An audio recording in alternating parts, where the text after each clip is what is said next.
মেয়াদ ফুরিয়েছে প্রায় বছর খানেক আগে, তবে তা দিব্যি ব্যবহার হচ্ছে স্বাস্থ্য পরিষেবার কাজে। এমনই ছবি ধরা পড়ল ভগবানগোলা ২ নম্বর ব্লকের আখেরিগঞ্জে। সেখানে স্বাস্থ্যকেন্দ্রে মেয়াদ উত্তীর্ণ ডিডিটি পাউডার ছড়ানোর অভিযোগ উঠেছে। কিভাবে কারো নজর এড়িয়ে মেয়াদ উত্তীর্ণ ডিডিটি পাউডার স্প্রে করা হচ্ছে তা নিয়ে প্রশ্ন উঠছে। যদিও এই মেয়াদ উত্তীর্ণ পাউডার আখেরিগঞ্জ গ্রাম পঞ্চায়েতে নিয়ে আসা হয়।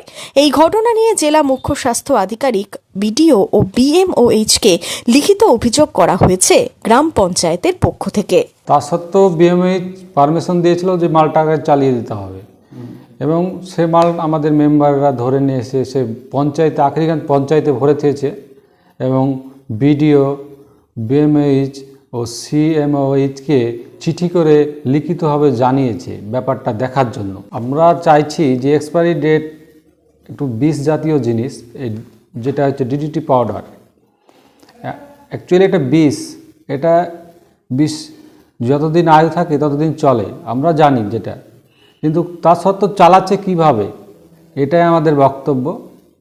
আর জানে এটা না চালাতে পারে, তার জন্য বিএমএইচকে এবং বিডিওকে, সিএমএইচকে চিঠি করে জানা হয়েছে।